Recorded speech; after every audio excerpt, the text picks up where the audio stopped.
बिल्कुल, देखिए 18वीं लोकसभा के पहले सत्र का आज 5वां दिन है। आज दोनों सदनों में राष्ट्रपति के अभिभाषण पर पेश धन्यवाद प्रस्ताव पर चर्चा होगी। विपक्ष पेपर लीक समेत तमाम मामलों को लेकर सरकार को घेर सकता है, लिहाजा दोनों सदनों में हंगामे के आसार जताए जा रहे हैं।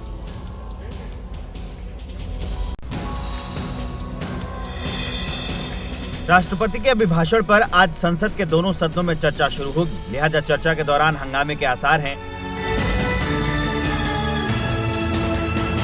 विपक्ष नीट यूजी में कथित अनियमितताओं, यूजी नेट को रद्द करने, जम्मू कश्मीर में आतंकवादी हमले और रोजमर्रा की जरूरत की चीजों की बढ़ती कीमतों जैसे कई मुद्दों पर सरकार को घेर सकता है। राष्ट्रपति के अभिभाषण पर लोकसभा में चर्चा के लिए 21 घंटे का वक्त तय किया गया है, जिसमें से बीजेपी को 8 घंटे का समय अलॉट किया गया है। लोकसभा में आज राष्ट्रपति के अभिभाषण पर धन्यवाद प्रस्ताव पर चर्चा की शुरुआत बीजेपी सांसद और पूर्व केंद्रीय मंत्री अनुराग ठाकुर करेंगे। लोकसभा में धन्यवाद प्रस्ताव पर होने वाली चर्चा पर प्रधानमंत्री नरेंद्र मोदी 2 जुलाई को जवाब दे सकते हैं। वहीं राज्यसभा के मौजूदा विशेष सत्र का आज दूसरा दिन है, वहां भी हंगामे के आसार हैं। राष्ट्रपति के अभिभाषण के धन्यवाद प्रस्ताव पर आज राज्यसभा में भी चर्चा शुरू होगी। और इसके साथ ये भी बताएं, सुनने में आ रहा है कि इंडिया गठबंधन दोनों सदनों में कार्य स्थगन के नोटिस के बाद पेपर लीक का मामला हो, नीट यूजी का मामला हो, इस पर चर्चा की मांग कर सकता है। यानी समझ रहे हैं आप कि पूरी तरीके से इस मामले को तूल देने की कोशिश। और वहीं दूसरे साइड से यह भी कहा जा रहा है कि धर्मेंद्र प्रधान आज इस पूरे मसले पर जवाब दे सकते हैं। नीट यूजी पेपर लीक के विरोध में सड़क पर हो रहे विरोध प्रदर्शन की गूंज संसद में भी सुनाई देने लगी है। इंडिया गठबंधन आज दोनों सदनों में कार्य स्थगन का नोटिस देकर इस पर चर्चा की मांग करेगा। समूचा विपक्ष एकजुट है और चर्चा की मांग करेंगे। राष्ट्रपति के भाषण पर मोशन ऑफ थैंक्स पर चर्चा होगी, डिबेट होगा, हमारी रणनीति क्या होगी और बड़े-बड़े मुद्दे हैं। पेपर लीक मामले में विपक्ष आक्रामक है, लेकिन सूत्रों के मुताबिक सरकार इस मामले में बैकफुट पर नहीं आएगी। शिक्षा मंत्री धर्मेंद्र प्रधान दोनों सदनों में जवाब दे सकते हैं।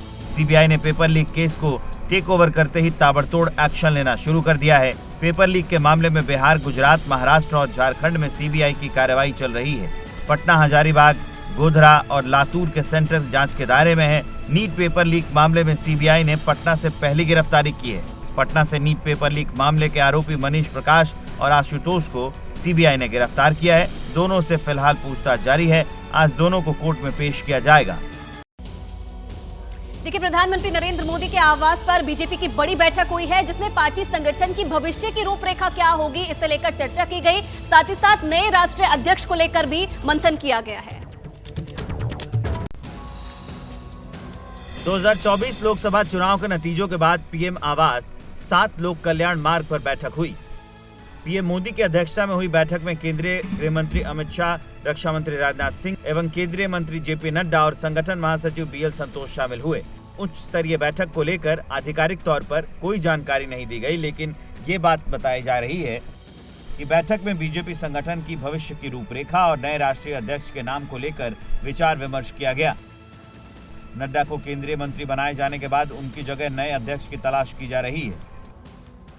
जेपी नड्डा 20 जनवरी 2020 को अध्यक्ष बने थे। उनका कार्यकाल जनवरी 2023 में ही खत्म हो गया, लेकिन लोकसभा चुनाव के मद्देनजर कार्यकाल बढ़ा दिया गया, जो 30 जून को खत्म हो रहा है।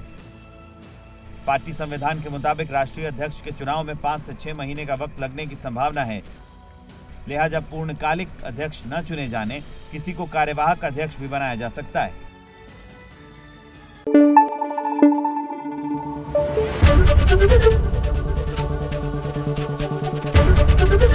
एबीपी न्यूज आपको रखे आगे।